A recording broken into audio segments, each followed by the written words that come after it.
नमस्कार दोस्तों। तो आज हम यूपी स्पेशल का फिर थर्ड वीडियो बनाने जा रहे हैं जिसमें हम बात करेंगे राजनीतिक परिदृश्य की। तो राजनीतिक परिदृश्य उत्तर प्रदेश का देख लेते हैं कि क्या है। ये कोई वीडियो नहीं है, मैं आपको कोई पढ़ा नहीं रही हूँ, बस आपके साथ साथ में पढ़ रही हूँ। तो आपको बस ईयरफोन लगा लेना है और सुनते जाना है। मैं क्वेश्चन जितने लास्ट ईयर आए हुए हैं उन सबको डिस्कस करूंगी। ठीक है, तो राजनीतिक परिदृश्य में देख लेते हैं। उत्तर प्रदेश के प्रथम राज्यपाल थे, कौन था भाई? सब लोग जानते हैं, सरोजनी नायडू थी। उत्तर प्रदेश की प्रथम राज्यपाल कौन थी? राज्यपाल थी सरोजनी नायडू। जो महिला राज्यपाल थी श्रीमती सरोजनी नायडू। 15 अगस्त 1947 से 2 मार्च 1949 तक ये राज्यपाल रही हैं। वर्तमान में श्रीमती, ये उस टाइम का वर्तमान है। निम्नलिखित में से कौन उत्तर प्रदेश के मुख्यमंत्री नहीं रहे, मुख्यमंत्री नहीं थे? तो कृष्ण चंद्र पंत मुख्यमंत्री नहीं थे, बाकी गोविंद वल्लभ पंत भी मुख्यमंत्री थे, हेमवती नंदन बहुगुणा भी मुख्यमंत्री थे और नारायण दत्त तिवारी भी। तो हम इसका एक्सप्लेनेशन पढ़ लेते हैं, इसमें काफ़ी डिटेल दी होगी कि कितने लोग मुख्यमंत्री उत्तर प्रदेश के अभी तक रहे हैं उनकी। भारत सरकार अधिनियम 1935 के अनुसार संयुक्त प्रांत आगरा व अवध का आधिकारिक नाम संक्षिप्त करके संयुक्त प्रांत कर दिया गया। इस संयुक्त प्रांत के पहले मुख्यमंत्री सर नवाब मोहम्मद अहमद सईद खां, नवाब छतारी, प्रीमियर और 3 अप्रैल 1937 से 16 जुलाई 1937 तक थे। तत्पश्चात गोविंद वल्लभ पंत 17 जुलाई से 2 नवंबर 1939 तक रहे। ठीक है, उसके बाद 1 अप्रैल 1946 से 25 जनवरी 1950 तक प्रीमियर मुख्यमंत्री रहे, 26 जनवरी 1950 में। ठीक है, 1954 में लगातार उत्तर प्रदेश के मुख्यमंत्री रहे। चूंकि 24 जनवरी 1950 को संयुक्त प्रांत नाम परिवर्तित करके उत्तर प्रदेश कर दिया गया। देखो, इसको डेट को याद रखना है, 24 जनवरी को, इसीलिए उत्तर प्रदेश दिवस मनाया जाता है। इसलिए उत्तर प्रदेश के प्रथम मुख्यमंत्री पंडित गोविंद वल्लभ पंत थे। हेमवती नंदन बहुगुणा 8 नवंबर 1973 से 4 मार्च 1974 तक और 5 मार्च 1974 से 29 नवंबर 1975 तक लगातार 2 बार उत्तर प्रदेश के मुख्यमंत्री रहे हैं। नारायण दत्त तिवारी 21 जनवरी 1976 से लगा करके 30 अप्रैल 1977 तक, 3 अगस्त 1984 से 10 मार्च 1985 तक और 11 मार्च 1985 से 24 सितंबर 1985 तक, पुनः 25 जून 1988 से 5 दिसंबर 1989 तक उत्तर प्रदेश के मुख्यमंत्री रहे हैं। और कृष्ण चंद्र पंत की अगर हम बात करते हैं तो गोविंद वल्लभ पंत के पुत्र थे। इन्होंने कैबिनेट मंत्री पद के साथ साथ योजना आयोग के उपाध्यक्ष पद को भी सुशोभित किया, और परंतु उत्तर प्रदेश के मुख्यमंत्री कभी नहीं रहे। ठीक है, तो गोविंद वल्लभ पंत कौन थे? ये कैबिनेट मंत्री थे। अब हम नेक्स्ट क्वेश्चन की बात करते हैं। नेक्स्ट क्वेश्चन है, नीचे दिए गए व्यक्तियों की सूची जो उत्तर प्रदेश के मुख्यमंत्री रहे। फिर से सेम क्वेश्चन आ गया। देखो इसमें, अच्छा इसमें सीक्वेंस लगाना, क्योंकि जितने नाम दिए हैं ये सब तो मुख्यमंत्री रहे हैं, तो इनमें सीक्वेंस से लगाना है कौन किसका सीक्वेंस है। तो सबसे पहले संपूर्णानंद जी रहे, संपूर्णानंद सबसे पहले रहे हैं। उसके बाद सुचेता कृपलानी जी रही हैं, उसके बाद सुचेता कृपलानी जी रही हैं, चरण सिंह रहे हैं, उसके बाद कमलापति त्रिपाठी रहे हैं। ठीक है, इनकी सबकी डेट दी गई है, एक बार देख लेते हैं। संपूर्णानंद जी का कार्यकाल क्या रहा? 28/12/54 से लगा करके 6/12/60 तक रहा है। सुचेता कृपलानी जी का 2/12/63 से रह करके 67 तक रहा है। चौधरी चरण सिंह की बात करते हैं तो इनका कार्यकाल 67 से लगा करके रहा है 68 तक, उसके बाद 70 से लगा करके फिर से ये रहे हैं। ठीक है, पंडित कमलापति त्रिपाठी की बात करते हैं तो ये 71 से 73 तक रहे हैं। नेक्स्ट क्वेश्चन की तरफ चलते हैं। निम्नलिखित में से कौन उत्तर प्रदेश के मुख्यमंत्री नहीं रहे हैं? तो सी नित्यानंद स्वामी मुख्यमंत्री नहीं रहे हैं। गोविंद वल्लभ पंत मुख्यमंत्री रहे हैं, हम जानते हैं। टीएन सिंह भी रहे हैं और राम नरेश यादव भी रहे हैं। तो कौन नहीं रहा है उत्तर प्रदेश का मुख्यमंत्री पद को सुशोभित नहीं किया है? गोविंद बलवंत, ये नित्यानंदन स्वामी ने। नित्यानंदन स्वामी उत्तर प्रदेश के मुख्यमंत्री नहीं रहे, वह उत्तराखंड के प्रथम मुख्यमंत्री थे। अब तक उत्तर प्रदेश में कितनी महिलाएं मुख्यमंत्री रही हैं? तो 2 मुख्यमंत्री महिलाएं रही हैं। 2 मुख्यमंत्री महिलाएं अब तक रही हैं, एक तो सुचेता कृपलानी जी रही हैं और दूसरी आपकी मायावती जी रही हैं। देख लेते हैं इनका कार्यकाल क्या रहा है। तो सुचेता कृपलानी जी का कार्यकाल जो रहा है वो 2 अक्टूबर 63 से 13 मार्च 67 तक रहा है। और जो आपकी दूसरी मुख्यमंत्री रही हैं वो मायावती जी रही हैं। इनका कार्यकाल 3 जून से 95 18 अक्टूबर 95 तक, और उसके बाद में 97 से ये 21 मार्च 97 से लगा के 20 सितंबर 97 और मई 2002 से लेकर के 2003 तक, ये पूरे पार्ट इनके दिए हुए हैं। निम्नलिखित में से उत्तर प्रदेश की प्रथम महिला मुख्यमंत्री कौन थी? सुचेता कृपलानी जी थी, क्योंकि दो ही महिला रही हैं, मायावती जी और सुचेता कृपलानी जी। मायावती जी दूसरी रही हैं और सुचेता कृपलानी जी प्रथम रही हैं।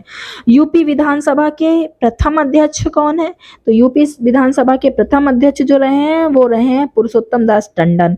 पुरुषोत्तम दास टंडन कौन रहे? पुरुषोत्तम दास टंडन। चलिए थोड़ा सा इसका डिटेल पढ़ लेते हैं। भारतीय गणतंत्र में 2 फरवरी 1950 को नए संविधान के अनुसार उत्तर प्रदेश राज्य विधानसभा का प्रथम सत्र प्रारंभ हुआ। पुरुषोत्तम दास टंडन प्रथम विधानसभा अध्यक्ष बने। 21 दिसंबर 1950 को कार्यालयी भाषा के रूप में हिंदी व देवनागरी लिपि का स्वीकार किया गया। 21 दिसंबर 1950 को प्रथम विधानसभा उपाध्यक्ष नफीसुल हसन विधानसभा अध्यक्ष व हरगोविंद पंत विधानसभा उपाध्यक्ष बनाए गए। इससे पूर्व स्वतंत्रता के 1937 में गठित संयुक्त प्रांत विधानसभा 21 जुलाई 1937 को पुरुषोत्तम दास टंडन विधानसभा अध्यक्ष व अब्दुल हकीम उपाध्याय बने थे। पुनः 27 अप्रैल 1946 को पुरुषोत्तम दास टंडन अध्यक्ष एवं 15 अगस्त 1946 को नस्बत उपाध्यक्ष बनाए गए। ठीक है, नेक्स्ट क्वेश्चन देख लेते हैं। नेक्स्ट क्वेश्चन है उत्तर प्रदेश का राजकीय चिन्ह नहीं है। तो राजकीय चिन्ह में देखो मछली भी है, तीर भी है, धनुष भी है, मोर नहीं है। सिंपल सा क्वेश्चन है, सबसे हो जाएगा। निम्नलिखित में से कौन उत्तर प्रदेश का राजकीय पुष्प है? तो राजकीय पुष्प क्या है? टेसू राजकीय पुष्प है उत्तर प्रदेश का। टेसू जिसे पलास भी बोलते हैं, ठीक है, कंफ्यूज मत हो जाना, पलास को ही टेसू बोलते हैं। राजकीय पशु बारहसिंघा है, राजकीय पक्षी सारस या क्रॉन्च है, और राजकीय वृक्ष सीता या अशोक का। ठीक है, उत्तर प्रदेश का राजकीय पक्षी क्या है? तो सारस है। उत्तर प्रदेश का राजकीय पक्षी सारस है। उत्तर प्रदेश में विधानसभा के फरवरी 2002 में हुए चुनाव, ये करंट का क्वेश्चन है, अब नहीं पूछा जाएगा तो इसलिए इसको हटा देते हैं, स्किप कर देते हैं। जबरदस्ती हमारे दिमाग की भी तो एक मेमोरी है ना, उसमें कितना भरेंगे हम लोग, बस जितना आए उतना भरे, एग्जाम निकालना है, ज्ञानी बन के क्या ही करेंगे। जिन्हें ज्ञानी बनना है वो पीएचडी कर रहे हैं ना। ठीक है, 12वां क्वेश्चन देख लेते हैं। उत्तर प्रदेश की 16वीं विधानसभा का सर्वसम्मति से कौन अध्यक्ष चीफ स्पीकर चुना गया? ये भी करंट का क्वेश्चन है। माता प्रसाद पांडे चुने गए थे, 2012 की बात है, छोड़ दो उसको। 13वीं उत्तर प्रदेश, ये भी करंट का क्वेश्चन है, छोड़ दो इसे, पूछा नहीं जाएगा। हाँ, ये उत्तर प्रदेश में 4 छोटे प्रदेशों को बांटने का प्रस्ताव उत्तर प्रदेश विधानसभा में कब पारित हुआ? उत्तर प्रदेश को 4 छोटे प्रदेशों में बांटने का प्रस्ताव उत्तर प्रदेश में कब प्रस्तुत हुआ था? तो ये बी में हुआ था, कुछ हुआ नहीं, इसका कोई मतलब नहीं है। ये भी करंट का क्वेश्चन है, उस टाइम हुआ होगा, छोड़ दो। छत्तीसगढ़। 15वां क्वेश्चन देख लेते हैं। 15 क्वेश्चन, उत्तर प्रदेश में विधानसभा, ये भी करंट का क्वेश्चन है, इसको भी छोड़ दो, इसको भी छोड़ दो। उत्तर प्रदेश विधानसभा, ये भी करंट का क्वेश्चन है, इसको भी छोड़ दो। ये भी करंट का क्वेश्चन है, इसको भी छोड़ दो। करंट के सारे क्वेश्चन छोड़ दो। उत्तर प्रदेश विधान परिषद की संपूर्ण सदस्य संख्या क्या है? ये पढ़ सकते हैं, लेकिन इसमें गलत आंसर दिया हुआ है, इसका एक्सप्लेनेशन पढ़ लेते हैं। उत्तराखंड राज्य गठन पूर्व उत्तर प्रदेश विधानसभा की कुल सदस्य संख्या 108 थी। वर्तमान में उत्तर प्रदेश की विधान परिषद की कुल सदस्य संख्या 100 है, जिसमें विधानसभा निर्वाचन क्षेत्रों के चुने गए 38, स्थानीय निकाय निर्वाचन से चुने गए 36, शिक्षक निर्वाचन से 8, स्नातक से और 10 सदस्य। ये बात कर रहा है विधान परिषद की। विधान परिषद हम जानते हैं कि विधान परिषद का उतना मतलब बचा नहीं है। क्वेश्चन है, संसद में उत्तर प्रदेश के प्रतिनिधित्व के संदर्भ में निम्नलिखित कथनों पर विचार कीजिए। तो राज्यसभा के लिए उत्तर प्रदेश में 31 सीटें आवंटित की गई हैं, लोकसभा के लिए 80।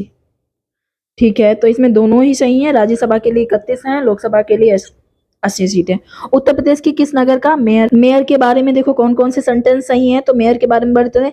नगर का प्रथम नागरिक होता है, बात सही है। नगर निगम का पदेन सदस्य होता है, ये भी बात सही है। कार्यकारिणी समिति का पदेन सभापति होता है, ये भी बात सही ही लग रही है मुझे। कार्यपालक मशीनरी का पूर्ण नियंत्रण करता है, कार्यपालक मशीनरी का पूर्ण नियंत्रण करता है, नहीं। इसका आंसर देख लेते हैं, बी आंसर है। 1, 2, 3 सही है, चौथा सही नहीं है। चौथा क्यों गलत है, चलो उसे पढ़ लेते हैं। नगर का प्रथम नागरिक मेयर, राज्य का प्रथम नागरिक राज्यपाल तथा प्रदेश का प्रथम नागरिक राष्ट्रपति होता है, बात सही हो गई। उत्तर प्रदेश नगर निगम अधिनियम 1959 की धारा 17 के अनुसार महापौर निगम का पदेन सदस्य होगा। अधिनियम की धारा 51 1 के अनुसार कार्यकारिणी महापौर जो पदेन कार्यकारिणी समिति का सभापति होगा तथा ऐसे 12 व्यक्तियों को जो नगर निगम द्वारा पार्षदों से चुने जाएंगे को मिलकर बनाएगी। अधिनियम की धारा 117(5) के अनुसार महापौर के सामान्य नियंत्रण और निर्देश के तथा जहां कहीं भी जिसमें आगे स्पष्टता ऐसे निर्देश दिए गए हैं यथा स्थिति निगम या कार्यकारिणी समिति को स्वीकृति के अधीन रहते हैं तथा इस अधिनियम द्वारा इसके अधीन आरोपित अन्य समस्त प्रतिबंधों, परिसीमाओं तथा शर्तों के अधीन रहते हुए इस अधिनियम के क्रियान्वित करने के प्रयोजनार्थ कार्यपालिका के अधिकार नगर आयुक्त में निहित होंगे। नगर आयुक्त में, जो नगर आयुक्त क्या होता है, एक IAS अधिकारी होता है, जो उन समस्त कर्तव्यों का पालन तथा उन समस्त अधिकारियों का प्रयोग भी करेगा जो विशिष्ट रूप से उस पर आरोपित किए गए उसे दिए गए होंगे। ठीक है, तो समझ गए ना क्यों गलत है। 21वां क्वेश्चन, निम्नलिखित कथनों पर एक सही नहीं है, इसमें से एक सही नहीं है, बाकी तीन सही है। उत्तर प्रदेश में कुछ नगरों में नगर निगम की हैसियत प्राप्त कर ली है। हाँ, बिल्कुल सही है। नगरों को एक निगम की हैसियत राजनीतिक कारणों पर दी जाती है। ना ना ना ना ना ना ना ना, गलत है ये। कुछ सिद्धांत हैं जिनके आधार पर नगर निगम का सृजन किया जाता है। बिल्कुल सही है। उत्तर प्रदेश में नगर निगमों के लिए एक अलग कानून बनाया जाता है। हाँ, बिल्कुल सही है। बी आंसर ठीक है, ये गलत हो गया। उत्तर प्रदेश में 17 नगर निगमों को निगम की हैसियत प्राप्त कर ली है। नगरों की एक निगम की हैसियत राजनीतिक कारणों से नहीं बल्कि उत्तर प्रदेश के नगर निगम अधिनियम की धारा 4 में उल्लिखित प्रावधानों के अधीन होती है। ठीक है, 22, 23 और 24 ये करंट के क्वेश्चन हैं जिनकी अब प्रासंगिकता नहीं है, तो इन्हें हमने हटाया। 25 से हम पढ़ना शुरू करते हैं। उत्तर प्रदेश में जिला पंचायत द्वारा मुख्य कर पारिस्थितिक तथा संपत्ति पर लगाया गया है। ठीक है, यह कर जिला पंचायत के क्षेत्र में रहने वाले सभी लोगों पर लगाया जाएगा। नहीं, इसके मानक हैं कि किस पर लगाया जाएगा। तो पहला वाला तो सही है, दूसरा गलत है। आंसर देख, हाँ ए सही है, आर गलत है। तो प्रदेश में पंचायतों को त्रिस्तरीय व्यवस्था लागू है। ठीक है, त्रिस्तरीय व्यवस्था में सबसे शीर्ष पर जिला पंचायत होती है जिसके अध्यक्ष या उपाध्यक्ष का चुनाव जिला पंचायत के सदस्यों द्वारा किया जाता है, जबकि जिला पंचायत के सदस्यों का चुनाव क्षेत्र के वयस्क जनता द्वारा किया जाता है। जिला पंचायत का सचिव मुख्य विकास अधिकारी, पंचायती राज अधिकारी जिला पंचायत में संपूर्ण जिले के पंचायतों के लिए योजना बनाए समन्वय करने संबंधी कार्य किए जाते हैं। उत्तर प्रदेश के जिला पंचायत द्वारा मुख्य रूप से पारिस्थितिकी तथा संपत्ति कर सभी व्यक्तियों पर नहीं निर्धारित किए जाते हैं। व्यक्ति को लगाया कथन सही है।